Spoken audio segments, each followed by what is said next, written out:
అప్పుల బాధలు వెంటాడుతున్నాయా? అయితే 6JVR వారి జాతిరత్నాలు ధరించండి. నమస్తే, వెల్కమ్ టు మనం టీవీ. నా పేరు వలి. ప్రస్తుతం నాతో పాటు స్టూడియోలో ఉన్నారు ప్రముఖ రాజకీయ విశ్లేషకులు అప్పసాని రాజేష్ గారు. వారితో మాట్లాడదాం. రాజేష్ గారు నమస్కారం సార్. రాజేష్ గారు, టీవీ5 జర్నలిస్ట్ మూర్తి గారు ఎప్పుడైతే ఆస్ట్రాలజర్ వేణుస్వామికి సంబంధించి ఆయన చేసే పూజలకు సంబంధించి ఆయన అనుసరిస్తున్న ఆచారాలకు సంబంధించి నగ్న పూజలు చాలా రకరకాలుగా వీటి మీద వరుసగా కథనాలు ప్రసారం చేస్తున్నారు మూర్తి గారు. సో దానికి కౌంటర్గా వేణుస్వామి దంపతులు ఒక వీడియో రిలీజ్ చేశారు. 5 కోట్ల రూపాయలు డిమాండ్ చేశారు. ఒక ఆడియో కాల్ను కూడా రిలీజ్ చేసిన పరిస్థితుంది. సో 2017 సంవత్సరం నుంచే నా మీద కక్ష కట్టారు మూర్తి గారు. అది ఇప్పుడు కంటిన్యూ అవుతుంది. 8 నెలల నుంచి నేను 15 కేజీలు తగ్గాను, ఆత్మహత్య చేసుకోవాలేమో అనిపిస్తుంది నాకు. ఇలాంటి కామెంట్లన్నీ కూడా చేస్తూ ఆయన వీడియో చేశారు సార్. ఇప్పుడు మూర్తి గారు వాళ్ళ జూబ్లీహిల్స్ పిఎస్కి వెళ్ళారు. 5 కోట్లు డిమాండ్ చేశారని చెప్పి నిరూపించండి అని చెప్పి, దీని మీద సీరియస్గా ఇన్వెస్టిగేషన్ చేయండి అని చెప్పి పిఎస్లో కూడా కంప్లైంట్ ఇచ్చారు సార్. సో ఈ వ్యవహారం మొత్తాన్ని ఎట్లా అనాలిసిస్ చేస్తారు? గత 5-6 రోజులుగా మూర్తి గారు లేవనెత్తుతున్న అంశాలకి సూటిగా స్పష్టంగా సమాధానం చెప్పాల్సిన వారిరువురు కూడా వేణుగారు సతీమణి, వారిరువురు నిన్న లేవనెత్తిన మూర్తి గారు 5 కోట్ల రూపాయలు డిమాండ్ చేశారు అనే అంశం ఖచ్చితంగా దానికి ఈరోజు మూర్తి గారి స్పందన చూస్తే మరి దానికి సమాధానం చెప్పాల్సిన బాధ్యత వేణుగారికి మీదే ఉంటుంది. ఎందుకు? మూర్తి గారు కొన్ని ఐడియాలజికల్ అంశాల గురించి ప్రస్తావించారు. ఇవాళ ప్రజలకి తమ భవిష్యత్తు గురించి తెలుసుకోవాలనే ఉత్సాహం, క్యూరియాసిటీ చాలా సహజంగా ఉంటుంది. రేపు నా భవిష్యత్తు ఎలా ఉండబోతుంది అనేది ఆ బలహీనత మీదుగా చాలామంది చాలా రకాల వ్యక్తులు దాన్ని వృత్తిగా మలుచుకొని జీవిస్తూ ఉంటారు. మనం రోడ్డు మీద వెళ్తుంటే కొంతమంది చెట్టు కింద చిలక జోస్యం చెప్పుకునే వాళ్ళు ఉంటారు. కొంతమంది మేము హస్త సాముద్రికం చెప్తాం మీకు అని చెప్పని చెట్ల కింద కూర్చొని ఉంటారు. వీళ్ళు చాలా సామాన్యులు. వాళ్ళు కూడా వాళ్ళ దగ్గరికి మనం వెళ్ళి వాళ్ళ మీద నమ్మకంతో వాళ్ళ దగ్గర కూర్చొని వాళ్ళ తృణోపరమో వాళ్ళ ఛార్జ్ ఏదో అది పే చేస్తే అప్పుడు వాళ్ళకి తోచింది వాళ్ళు చెప్తారు. దాన్ని మనం నమ్మొచ్చు, నమ్మకపోవచ్చు. మన జీవితంలో జరగవచ్చు, జరగకపోవచ్చు. అది మన ఇష్టం. వాళ్ళకి మనకి మధ్య సంబంధించిన ఇష్యూ అది. అంతేగాని వాళ్ళు ఆ చెట్టు కింద కూర్చొని దారినెళ్ళే ఒక భార్యాభర్తలను ఏకేసి, అమ్మ నీ ఫేస్ రీడింగ్ చూసి చెప్తున్నా నేను, నువ్వు ఈయనతో కాపురం చేస్తే నువ్వు జీవితంలో ఎదగవు, నువ్వు ఈయన వదిలేసేయి, నువ్వు కోట్లు సంపాదించుతావు అని చెప్పని చెబితే ఇద్దరు చెప్పులు ఇడిచి చెరొక దవడ వాయించి పళ్ళు రాలు కొడతారు అక్కడ. భార్యాభర్త ఇద్దరు కూడా నీ దారి నువ్వు కూర్చోక నువ్వు మా మొగుడి పెళ్ళాన్ని ఇడిపోమ్మంటావా అని చెప్పని. అంటే ఒక సామాన్యుడు అటువంటి మాట చెప్తే, ఒక చిన్న బతుకు తెరువు కోసం పెట్టుకున్నాడు అటువంటి మాట చెప్తేనేమో మనకు ఎక్కడ లేని పౌరుషం పొడుచుకొస్తుంది, ఆవేశం మొత్తం తన్నుకొస్తుంది. వీడు మా జీవితాల్లో ఏలి పెడతాడా అంటాం మనం. మరి వేణికి ఏం హక్కు ఉంది? ఇప్పుడు వాళ్ళ జీవితంలో వాళ్ళు ఏదో ఒక అడుగు ముందుకు వెళ్ళటానికి మేము ఈ పని సంకల్పించుకున్నాం, దీని మీద మీ అభిప్రాయం ఏంటి, మా భవిష్యత్తు దీనికి సహకరించదా, మా జన్మ నక్షత్రం దీనికి ఉపకరిస్తా అని చెప్పని సలహా అడగటానికి నీ దగ్గరికి వచ్చారు. నీకు చేత అయితే తెలిస్తే చెప్పు, తెలవకపోతే ఓ దండం పెట్టి పంపించేయి. నువ్వు మీ మొగుడి పెళ్ళాం విడిపోండి, వాళ్ళు కలిసి ఉండి నీ దగ్గరికి ఇంకొక అడుగు ముందుకేయడానికి వచ్చారు. మొన్న మూర్తి గారు షోలోనే ఆయన ద్వారా ఆ షోలో లైవ్లోకి వచ్చి చెప్పిన ఒక మహిళ గురించి విన్నాం కదా. ఆవిడ సినిమా పరిశ్రమకు సంబంధించిన ఆవిడే. వాళ్ళు ఏదో భవిష్యత్తు ఇంకొక అడుగు ముందుకు పడుద్దేమో కనుక్కుందామని వెళ్తే 14 సంవత్సరాలు అవుతుందంట వాళ్ళకి పెళ్ళయి. ఎటువంటి పరపచ్చలు లేకుండా అన్యోన్యంగా కాపురం చేసుకుంటున్నారు. అమ్మ నువ్వు మీ ఆయన్ని వదిలిపెడితే ఇంకా బాగా పైకి వెళ్తావు లైఫ్లో అని చెప్పాడంట. ఏం చేయాలి అటువంటి వాళ్ళని? ఇక్కడ మూర్తి గారు చాలా అంశాలు ప్రస్తావించారు. ఎందుకు ప్రస్తావించారు? నేను ఇందాక చెప్పినట్టుగా ఈ వృత్తి మీద ఆధారపడి కొన్ని వందల వేల మంది బతుకుతూ ఉన్నారు. వాళ్ళందరినీ ఆయన క్వశ్చన్ చేయట్లేదే. ఎందుకంటే వాళ్ళు వాళ్ళ స్థానంలోకి వచ్చిన వాళ్ళకి వాళ్ళు సలహా చెప్తున్నారు. ఇష్టమైన వ్యక్తులు వాళ్ళ దగ్గరికి వెళ్తున్నారు. కానీ ఇతను అట్లా కాదు. ఈ వేణు అతను సమాజంలో చొరబడుతున్నాడు. కోట్ల మంది ప్రజల భవిష్యత్తుతో ముడిపడున్న పాలకులుగా ఎవరు ఎంపికవుతారు అనేది ఇతనే డిక్టేట్ చేసేస్తున్నాడు. ప్రజల మనోభీష్టాలతో పని లేదు, ఆ పాలకుడి పాలనా దక్షతతో పని లేదు, ఆ పాలకుడు పాలకుడిగా మారటానికి ముందు ప్రతిపక్ష నాయకుడిగా ఉన్న రోజు ప్రజలకు ఏం వాగ్దానాలు చేశారనే దాంతో పని లేదు. ఇతను కొన్ని లెక్కలేసేసి అతనికి రాజకీయ ప్రత్యర్థులకి రాజయోగం లేదు, ఇతనికి మామూలుగా పుట్టాడు రాజయోగం ఉంది, ఇతనే కాబోయే పాలకుడు ముఖ్యమంత్రి అని చెప్పని ఇతను చెప్పేస్తా ఉన్నాడు.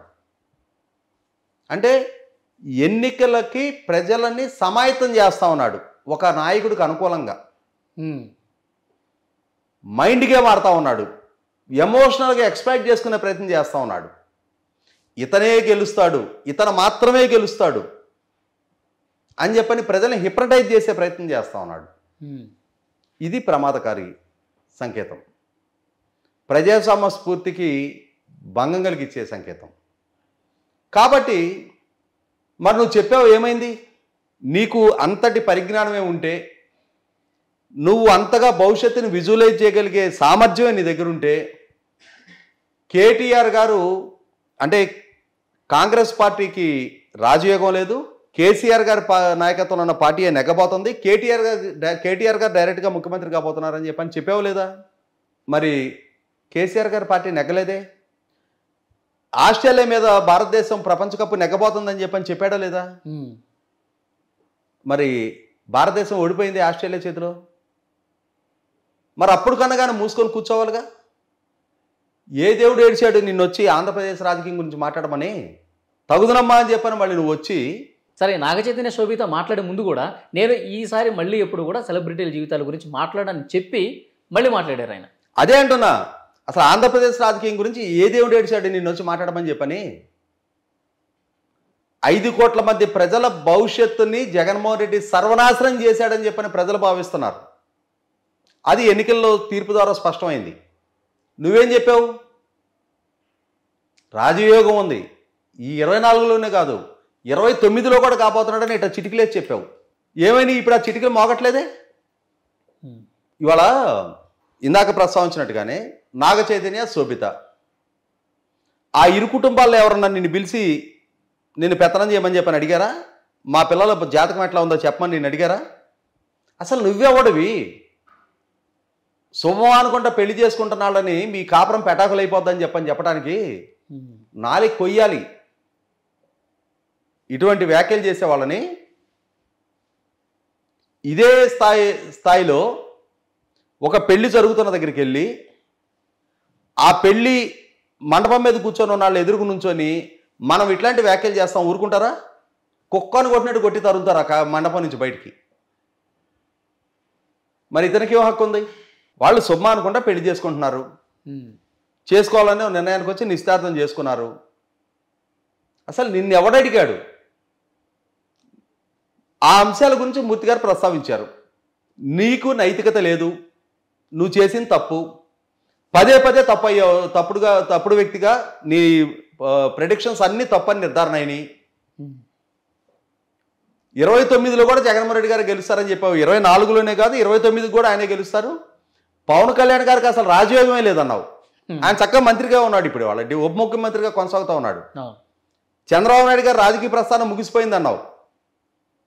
నీకు తోడిపోయినాడు ఇంకొకటి ఎవరో వచ్చి 26,300 ఓట్లు మెజార్టీతో చంద్రబాబు నాయుడు ఓడిపోతున్నాడు కుప్పంలో అని చెప్పాడు. అంకి కూడా 47,000తో గెలిచాడు ఆయన. ఏం చేయాలి వీళ్ళని?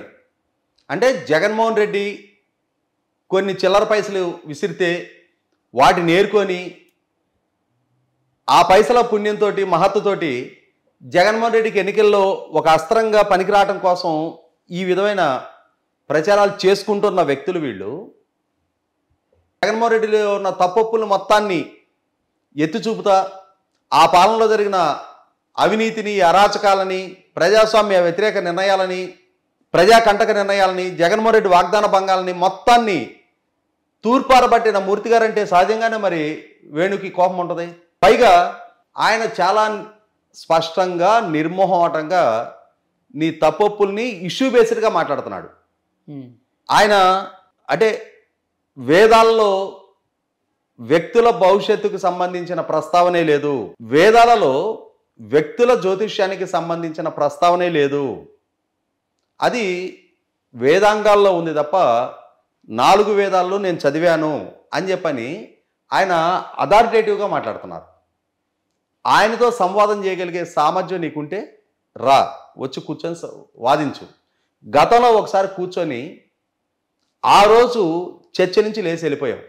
ఆయన నిన్ను ఇష్యూ బేస్డ్గా ప్రశ్నిస్తున్నారు. ఈరోజు నువ్వు నన్ను 5 కోట్లు డబ్బు లంచంగా అడిగారు అని చెప్పని ఒక ఎలిగేషన్ చేసావు, ఒక ఆడియో క్లిప్ తీసుకొచ్చావు. ఎస్, ఇప్పుడు ఆ ఆడియో క్లిప్పు అథెంటిసిటీని ఛాలెంజ్ చేస్తూ ఆయన పోలీస్ కంప్లైంట్ ఇచ్చారు. దా వచ్చి విచారణ ఎదుర్కో.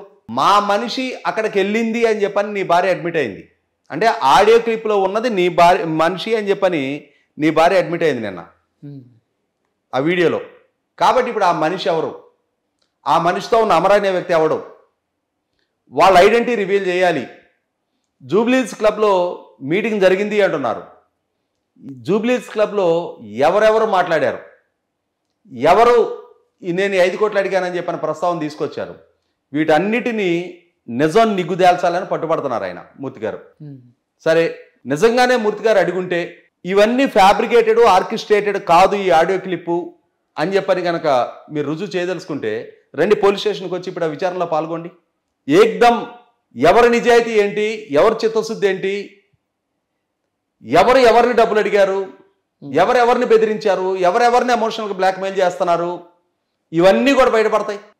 మూర్తి గారు అనే సీనియర్ జర్నలిస్ట్, 3 దశాబ్దాల పాటు జర్నలిజంలో ఉన్న మూర్తి గారు వ్యక్తిత్వం ఏంటనేది ఇవాళ మీడియా సర్కిల్స్ మొత్తానికి ప్రూవెన్ ఫ్యాక్టర్. రాజీ పడని, కక్కుర్తి పడని మనస్తత్వం మూర్తి గారిది. వ్యక్తిగతంగా నేను ఎన్నో చర్చల్లో ఆయనతో కలిసి పాల్గొని ఉన్నా. ఆయన వ్యక్తిత్వం ఏంటి, ఆయన ఎంత నిజాయితీగా, ఎంత నిరాడంబరతతోటి, ఎంత ముక్కుసూటితనంతో ఉంటారనేది మాకందరికీ చాలా స్పష్టమైన అవగాహన ఉంది. ఇవాళ ఈ వేణు వచ్చి మూర్తి గారిని, ఆయన వ్యక్తిత్వాన్ని ప్రజల్లో చర్చనీయాంశం చేయాలి, ఆయన డబ్బులు ఆశించి ఈయన దగ్గర డిమాండ్ చేశారు అని ఇవాళ చెప్పబోతే, నిజంగానే మూర్తి గారే కనుక డబ్బు డిమాండ్ చేస్తుంటే నువ్వు జగన్మోహన్ రెడ్డి దగ్గర, ఆయన జగన్మోహన్ రెడ్డికి వ్యతిరేకులుగా ఉండరు. ఆయనకున్న సామర్థ్యానికి ఆయన మోస్ట్ ఇన్ఫ్లుయెన్షియల్ పర్సన్, లక్షల మందిని ఇన్ఫ్లుయెన్స్ చేయగలుగుతారు. ఆయన జగన్మోహన్ రెడ్డికి అమ్ముడుపోయి ఉండేవారు. నీ బోటాళ్ళని 100 మందిని పోషించే బదులు ఒక్క మూర్తిని పోషిస్తే చాలని చెప్పని జగన్మోహన్ రెడ్డి ఎప్పుడో కొని ఉండేవాడు, ఆయన అమ్ముడుపోయే వ్యక్తిత్వం అయ్యి ఉంటే. రూపాయిని తృణప్రాయంగా భావించే మూర్తి గారిని ఇవాళ డబ్బు పేరిట ప్రజల్లో పలసన చేయగలను అనుకుంటే మిస్టర్ వేణు, నీ వ్యక్తిత్వాన్ని నువ్వు మరింత బజారు పాలు చేసుకుంటున్నావు. ఇప్పటికే గత 5 రోజులుగా నువ్వేంటి, నీ పూజలేంటి, నీ భవిష్యత్తు దర్శనాలేంటి అనేది చాలా విస్తృతంగా చర్చనీయాంశంగా మారినాయి. ఆత్మహత్యల పేరిట ఇళ్లలో ఉన్న మహిళలను బయటికి తీసుకొచ్చి వాళ్ళతోటి ఎమోషనల్గా బ్లాక్మెయిల్ చేయించే ప్రయత్నం చేస్తే నువ్వే పలచనవుతావు. ఆలోచించుకో. Thank you very much sir.